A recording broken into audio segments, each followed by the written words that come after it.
Հարգելի գործընկերներ, սիրելի երևանցիներ, մի 2-3 տարի առաջ շտաբ բուժօգնության ծառայության զանգերը սպասարկվում էին տենց մի 65-ից 70%-ով։ Մենք ունեինք վնասով աշխատող կառույց, չունեինք նորմալ արտահայտություն, տենց ունեինք կիսատ-պռատ շարժակազմ, չունեինք այդ նորմալ լավ որակյալ ռեանիմոբիլները, չունեինք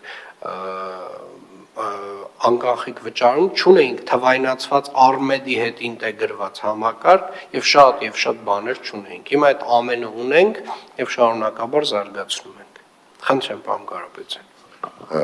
Ուզում եի եւս մի փաստ արձանագրեի, պարոն քաղաքապետ, որ որևէ առիթի դեպքում, ասենք, խոշոր ՃՏՊ-ներ բան որ լինում են մարզերում, մենք հասնում ենք առաջի զանգով,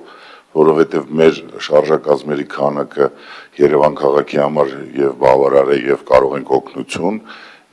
իսկ իրենք Երևան քաղաքում կարծում եմ գործառույթ չեն կարող ունենալ, որովհետև մեր շարժակազմերը ամբողջությամբ հասցնում են